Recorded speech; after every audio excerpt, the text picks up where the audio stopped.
I love new and shiny things. Back when I was a die-hard Android phone user, I was the type of person who would switch out my phone every year. I've gone to many therapy sessions and I finally kicked that habit. But then the iPhone 15 came out. Am I gonna relapse? Well, here's the thing. I bought this phone with the intention that I will not keep it over my iPhone 14 Pro Max. Instead, this year it's Apple's job to convince me otherwise. And I want to give them a fair shot by trying it in my everyday usage before I send it back. Maybe I'll fall in love with it? Who knows? Let's see. I've been in the Apple ecosystem and on the iPhone for about 5 years now, since the iPhone XS, and my upgrade frequency has dropped.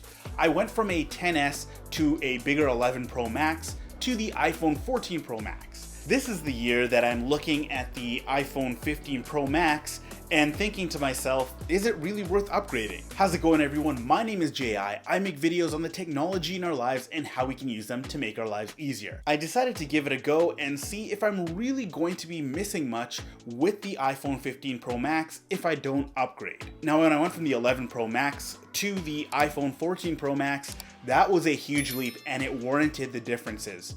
But what essentially do we have on the 15 Pro Max that we don't get on the 14 Pro Max? Well, for starters, it's USB-C. This was a forced decision and had nothing to do with Apple giving the consumers what they want. I'm glad it happened, but I'm not ready to just trash all my lightning cables that I've invested in. I still have the AirPods Pro 2 and my MagSafe battery pack, which both use lightning. By the time next year or the year after that rolls around, I think that's when I might upgrade. And the thing is, I've been able to kick that nasty habit of yearly upgrading because the iPhone really gives me no reason to. My iPhone 14 Pro Max is running smooth, and after getting my battery replaced under Apple Care, it works like new. But let's talk about the camera unit. The iPhone 14 Pro Max is great at taking some amazing shots. Does the average photographer see a substantial difference when taking those same shots on a 15 Pro? Absolutely not. I've taken these sample point and shoot photos on each respective phone, and there is nothing that tells me the iPhone 15 can do it better. I've purposely avoided labeling the photos so that any external bias is gone. Can you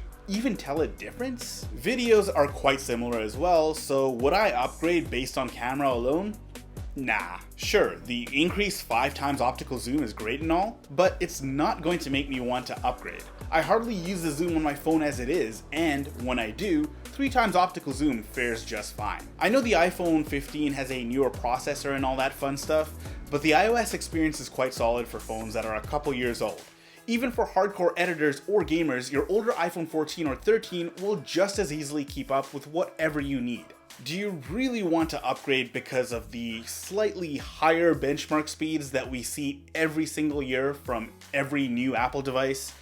I probably wouldn't. And get this, after using the 15 Pro Max for a couple of days, I feel this thing is getting much hotter than my 14 Pro Max. My theory is the upgraded processor is generating it, or the new titanium material is not as great as we thought. Which, by the way, I've seen reports on, this titanium scratches very easily. If you're a fan of the slider switch on the previous iPhones, well, that's gonna change with the iPhone 15 Pro lineup. We have an adaptive action button, which I am quite fond of. You can easily map the button to all sorts of actions. Although I don't know why flashlight and camera are here, we still can't remove it from our lock screen, so what's the point of having it as a quick action? I do think this will improve over time with software updates, but for now, you can only map one action, and double tapping or triple tapping for separate actions isn't a thing yet. These changes are minor on the new iPhone. Color it as you may, this year's upgrade was underwhelming to say the least. There are no more S upgrades in the iPhone upgrade cycle, but if there really was, this would definitely fall under that category. The titanium finish is slightly lighter, but not by much. I do love the rounded edges on this model, and it's easier to hold without a case on. That being said, the titanium finish can be a bit slippery, so maybe get a skin to wrap around it if you can to add some grip. After trying the latest iPhone, I am in no way compelled to upgrade from my previous phone. I will say this though,